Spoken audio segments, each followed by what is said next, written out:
The touch मतलब ऐसे पकड़ेंगे and it floats on water. Lungs हमेशा पानी में फ्लोट करेंगे बिकॉज उनके अंदर एयर फिल रहता है.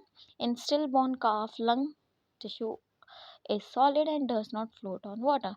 अगर काफ डेड है तो अगर न्यूबॉर्न काफ अगर डेड है तो उसका जो लंग्स है वो फ्लोट नहीं करेंगे बिकॉज उनमें एयर ही नहीं होगा, वो सिंक कर जाएंगे वाटर में. तो this can be an identification of a newborn child to be live और dead because it did not breathe earlier. क्योंकि अगर वो न्यूबॉर्न बेबी पहले कभी एक भी बार ब्रेथ किया होगा inside the warm of the mother, तो वो थोड़ा बहुत तो एयर उसके अंदर जाएगा लंग्स में. और अगर वो फ्लोट नहीं कर रहा है इसका मतलब बिल्कुल भी एयर प्रेजेंट नहीं है, दैट मीन्स कि वो डेड है. Each lung is conical in shape. Lung conical shape के होते हैं. They are divided in the lobes by the fissure. अपना 2 लंग्स जो होते हैं वो कंप्लीट स्ट्रक्चर नहीं है, वो लोब्स में डिवाइडेड होते हैं. और इन लोब्स को कौन डिवाइड करते हैं? फिशर डिवाइड करते हैं. अभी हम देखते हैं फिशर कैसा होता है. There are 2 surfaces of the lungs, 2 borders and a base and an apex. It is an important thing. The right lung is bigger than the left lung. Why so? Because left lung occupy the heart. That's why. And also the left lung have only 3 lobes and the right lung have the 4 lobes. So there are many reasons for the right lung to be bigger than the left lung. The surface present numerous polyhedral marking of the underlying lung lobules. जो lungs के अलग अलग lobes हैं उसकी वजह से हम lungs पर काफ़ी सारी marking कर सकते हैं. Let's see the structure of the lungs in a cattle. तो अगर हम इसको compare करेंगे with the animal in a standing position तो बिल्कुल ही different है. The orientation of the lung in a human and in the animal is totally different. तो human वाला बिल्कुल साइड में रख के इसको पढ़ना है. ह्यूमन के जो लंग्स होते हैं वो इस तरह से होते हैं, ऐसे, मतलब आपको सामने से उसका फ्लैट सरफेस दिखेगा. बट एनिमल्स में ये ऐसे रहता है. ठीक है. तो as you can see the orientation of the lung.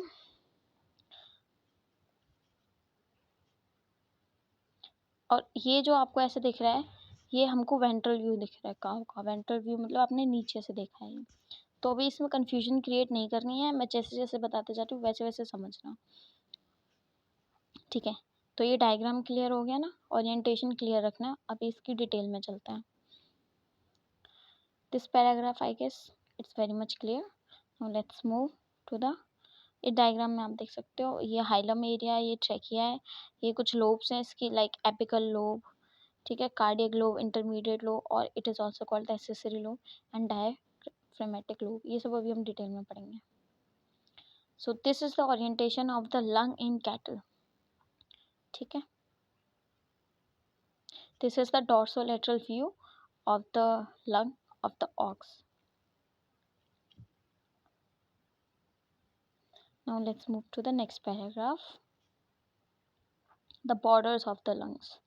There are 2 borders of the lungs. One is the dorsal border and another is the ventral border. The dorsal border is thick. Now which one is the dorsal border? This upper one. This is the dorsal border of the right lung.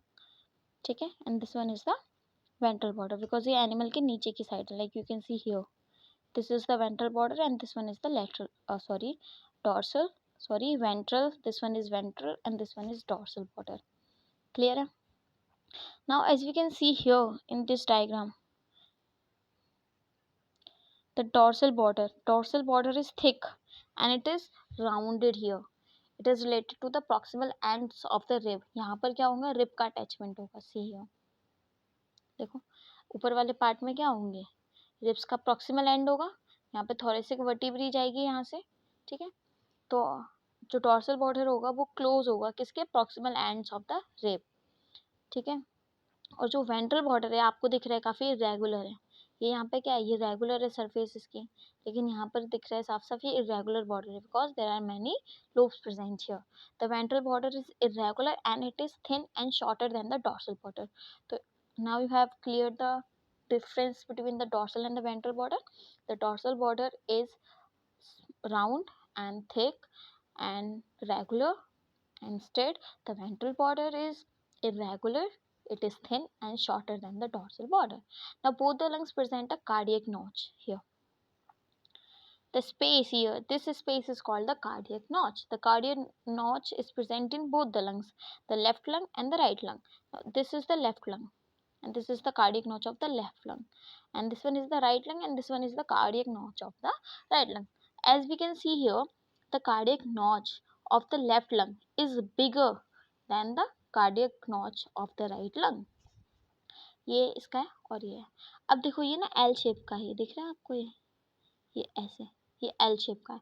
जो cardiac notch होती है left lung की वो बड़ी भी होती है और in the form of the L shaped होती है, और जबकि जो राइट लंग का कार्डियक नॉच है वो मोर ऑफ राउंडेड है, ठीक है, और ये थोड़ा सा छोटा रहता है.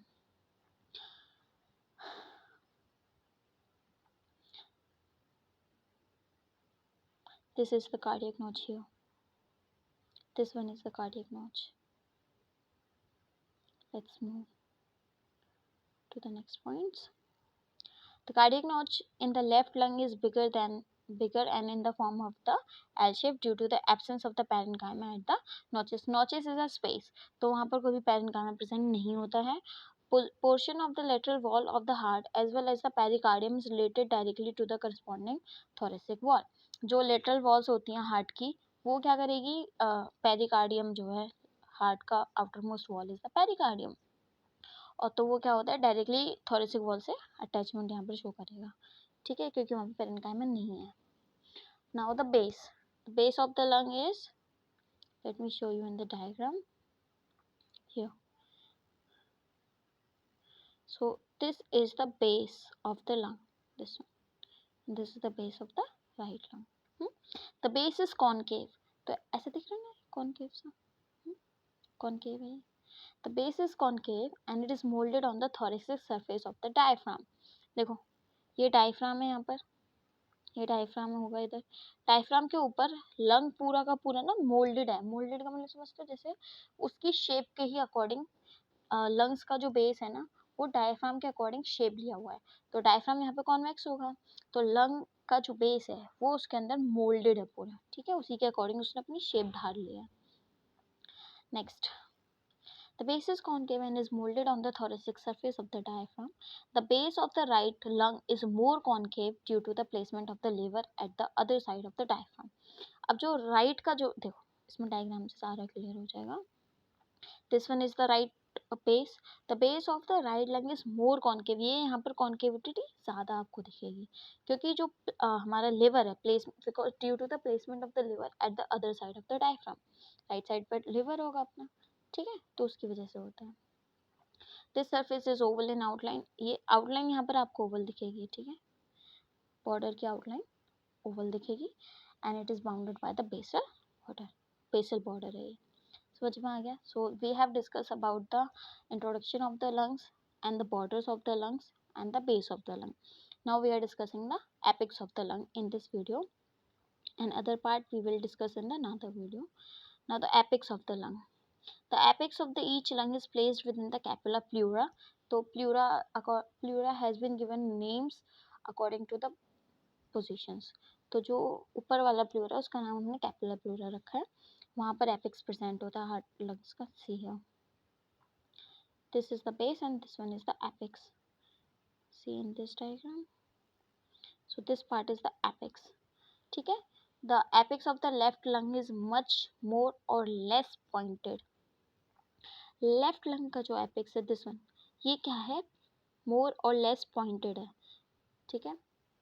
In the right lung the apex is much larger. Right lung का एपेक्स ज़्यादा बड़ा है in comparison to the left one, and the right lung also have the rounded apex. ये एपेक्स थोड़ा सा राउंडेड है यहाँ पर, ठीक है, and occupies the space in front of the heart and extend also to the left side. The apical lobe of the right lung is ventilated by a separate bronchus known as the apical bronchus.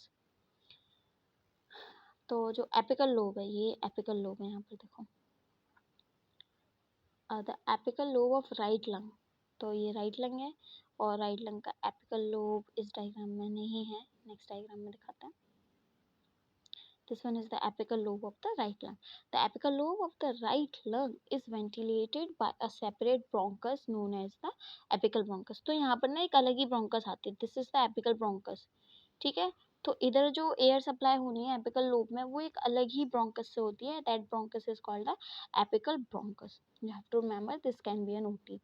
So this is पेक्यूलरली in the ruminants. तो सिर्फ और सिर्फ ruminants में mainly ये दिखता है जो apical lobe है उसको ही एयर सप्लाई एक डिफरेंट ब्रोंकस से होती है, that bronchus is called the apical bronchus.